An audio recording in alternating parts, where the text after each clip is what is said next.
Welcome to the Transfer Pricing by BaseFirma podcast.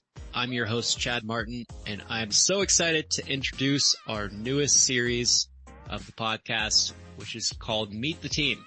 And just like that sounds, this is our opportunity to introduce what I personally am most proud of working for BaseFirma, which is our global team. So over the next few weeks, we'll have the opportunity to speak with and acquaint ourselves with some of our global leaders from our offices around the world. Today, we're going to be starting off with our president and co-founder, Ricardo Rosero. I'm super excited to have this interview with Ricardo. Ricardo's been a mentor and role model of mine since I've started here at BaseFirma. And Ricardo, I would like to dive right into our new series today by asking you a little bit about yourself. I'd love to get to know your background, how you came to start a global transfer pricing firm, which today spans multiple continents, over 60 people, offices in over a dozen countries around the world. Ricardo, over to you for your story. Thank you, Chad. Wonderful idea to have this podcast. I'm happy to be part of this initiative. I'm originally from Colombia, and in my early 20s, I left to the Netherlands, a country that I liked a lot, and I went to study economics. I did a master's in economics. After that, after 2 years, I pursued an MBA in Belgium, and at the end of the MBA, back in 1995, I was recruited by PwC Amsterdam and joined the international tax department there. At that time, there was no transfer pricing group. Transfer pricing rules were just starting to be implemented across Europe. And a few months after, I was offered the opportunity to be one of the first members of the transfer pricing group in the Netherlands for PwC. That was a great opportunity. Netherlands is been usually selected as a holding company for many multinational companies, and then that gave me the opportunity to be involved in interesting projects of implementation, planning, pan-European projects across Europe. Then in beginning of 1998, I was offered a great opportunity to start the transfer pricing practice for PwC in Mexico. So I moved to Mexico. It was great time because Mexico, as you all know, was the first country in Latin America who enacted transfer pricing regulations in the region. And this was excellent opportunity because I was in charge of building a team, building a practice, marketing and selling to new clients, having discussions with tax authorities, educating clients. There was a lot of resistance initially from the taxpayers because they were not familiar with the transfer pricing compliance rules. They were not even aware in some cases of the arm's length principle. So it was all this education process, which was great. It was very successful, and after that, I was promoted to senior manager, transferred to Miami with two roles to continue opening practices for PwC in the region. As soon as Mexico started implementing rules, all the other countries in the region started to follow the example of Mexico. So then from Miami, I was in charge of creating opening practices in countries like Venezuela, Argentina, and so on. At the same time, I was responsible for starting the PwC practice, transfer pricing practice in Florida. There was no local practice there. So this great opportunities, made the practices very successful. But at the same time, I realized I was in the process to become a partner. And at the same time, I realized that the higher you get in the pyramid of these organizations, the more internal politics take place. I also found that there was a lot of focus mainly on billable hours.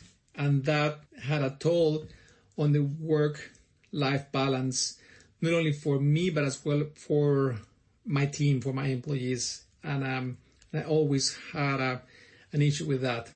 Also, I found that it was difficult to be authentic in this environment. And sometimes I felt that at work you had to kind of wear a mask and be different or not show really who you were in order to be successful. And this took a lot of energy. And I thought that there was not so much space for creativity, for innovation, and with these constraints. So that's what led me to think that it would be great. I thought that to continue doing what I like to do, which was creating and building practices, but in a different environment, in a different way. And then that's the reason why I decided to start BaseFirma 21 years ago in 2002. Thanks for that, Ricardo. And it sounds like, if we rewind 21, almost 22 years now, back when you first started BaseFirma, it sounds from your answer like you identified kind of two gaps in the market, two different types of gaps, right? One on the personal and work-life balance and working style side.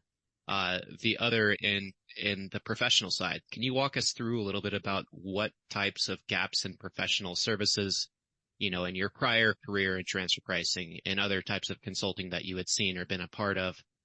What was it that you wanted to change professionally about how BaseFirma worked with its clients compared to what you were used to?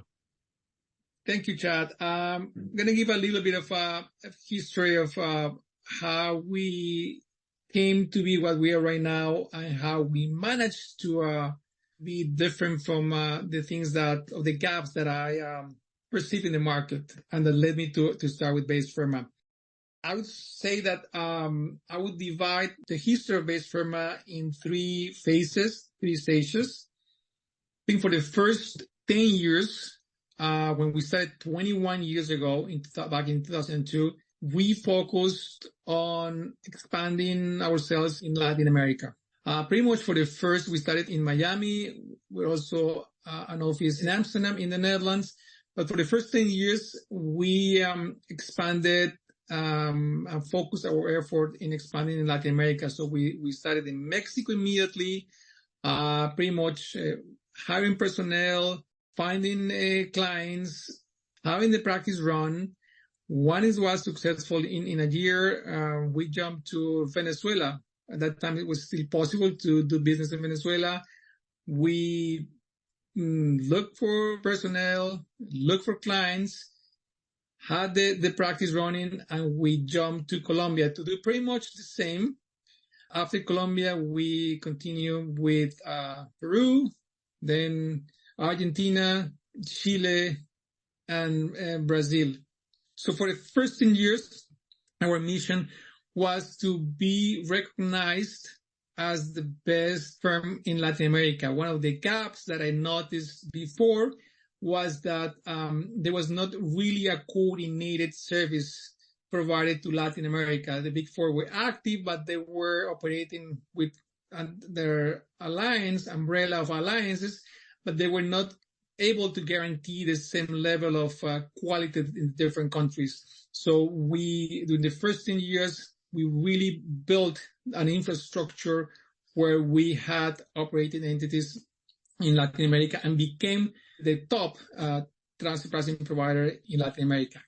After the 10th year, I guess between the 10th and the 15th year, we decided that after, for the first 10 years, we were focused on growth, on expansion. But we thought that we wanted to develop more our inner infrastructure to pretty much create a system to give us the basis for continued our expansion. So we enhanced our HR department. Being an international firm, a multinational firm, we were in need of finding the best talent, providing the best benefits to our employees, providing training. So we invested heavily in enhancing our HR department.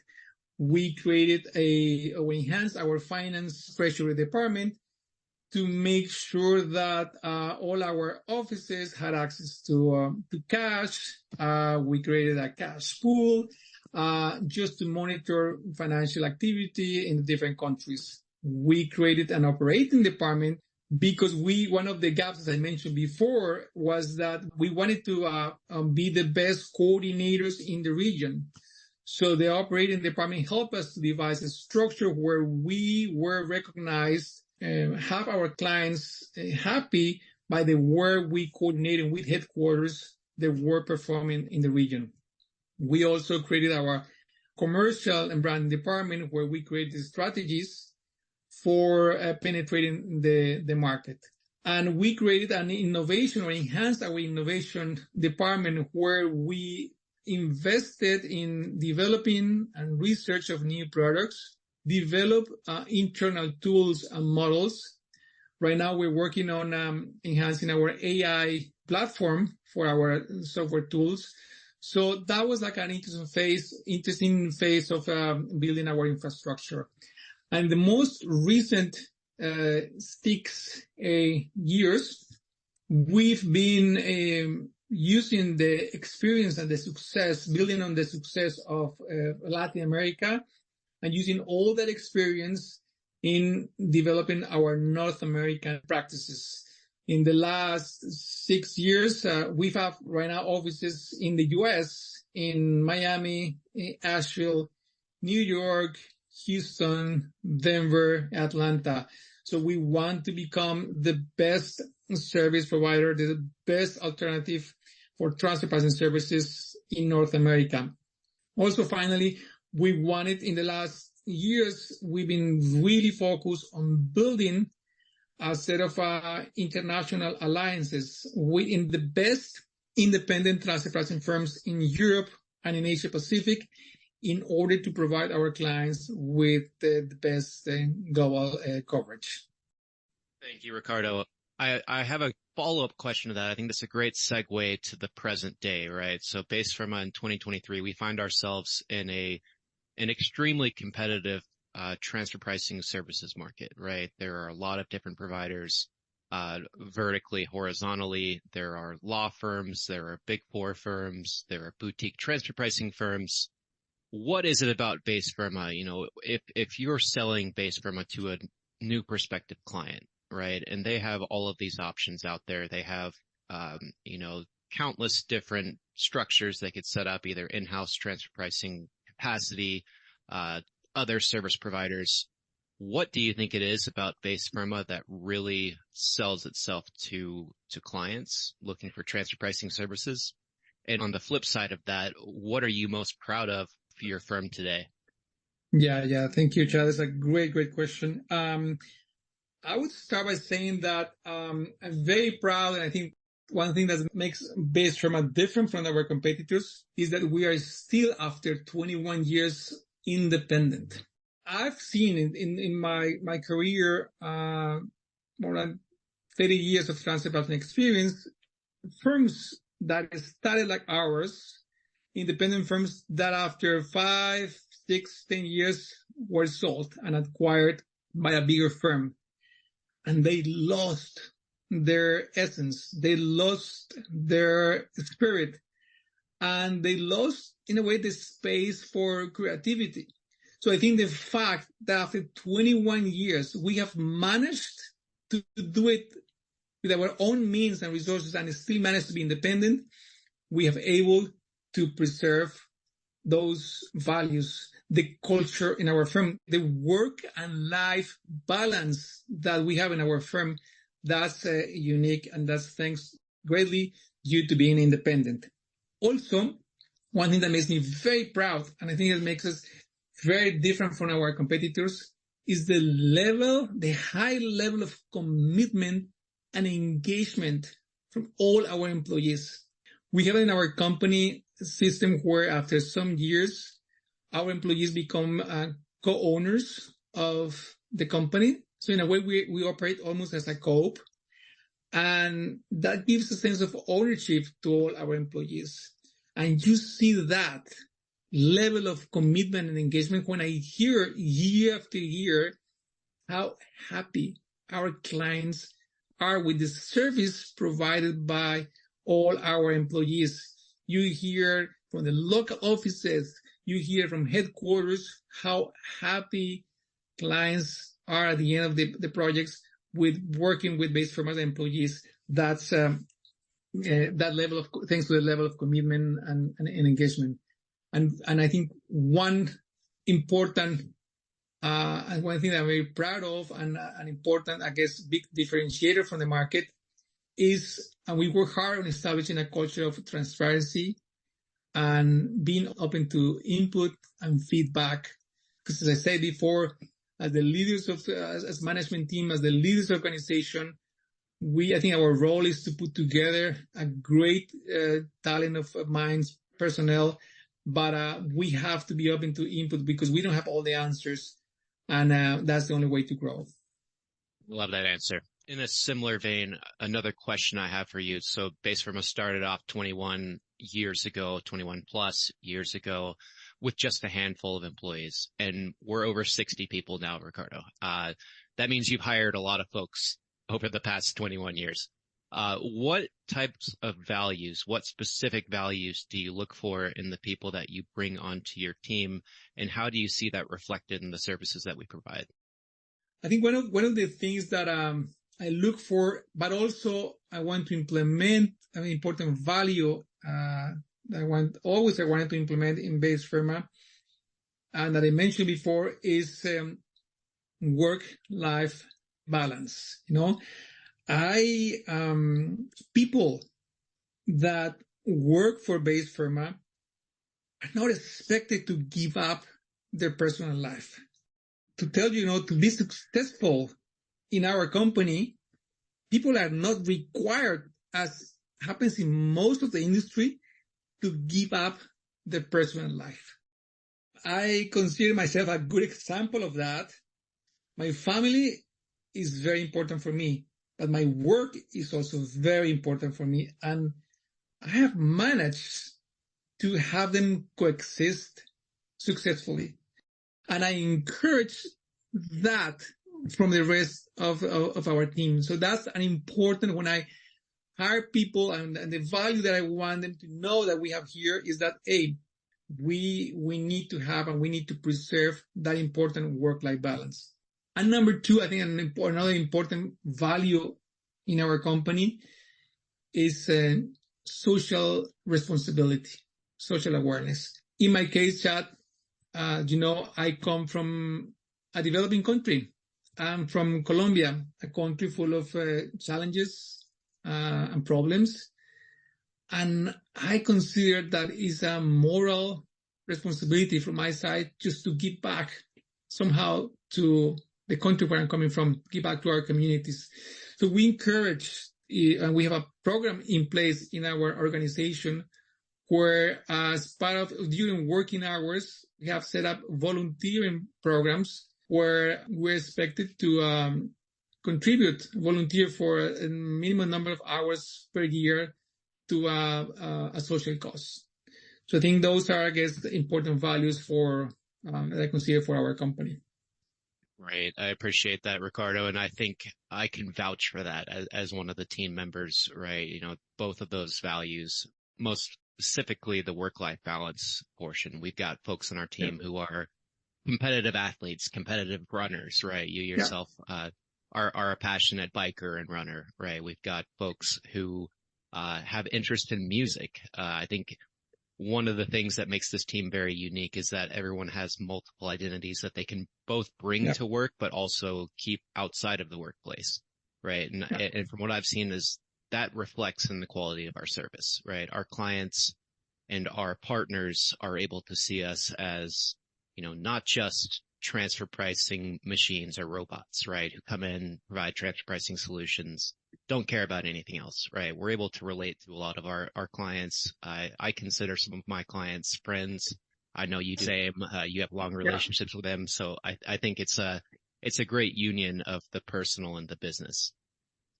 Totally agree, Chad. Totally agree. Yeah. Ricardo, I really appreciate the time you've taken this morning to introduce yourself and explain the past, present, and future of our firm. I wanted to open it up to you, Ricardo. Is there anything else you would like to add or any questions that you have for me before we wrap up today? No, thank you. Thank you, Chad. I want to thank you for taking the initiative to be coordinating this podcast, to let our colleagues, let the public, the market know how we operate and keep the market updated with recent developments. So thank you so much, Chad, for this initiative and for just having fun having these discussions. That's great. It's truly my pleasure, Ricardo. It's definitely one of the most, enjoyable parts of the job for me. As you know, I love it. I love bringing our story to our listeners. And for everyone out there who is listening, stay tuned. We will be back soon with our second installment of the Meet the Team series. But for today, Ricardo wanted to say thank you again, and we will talk soon. Thank you, Chad.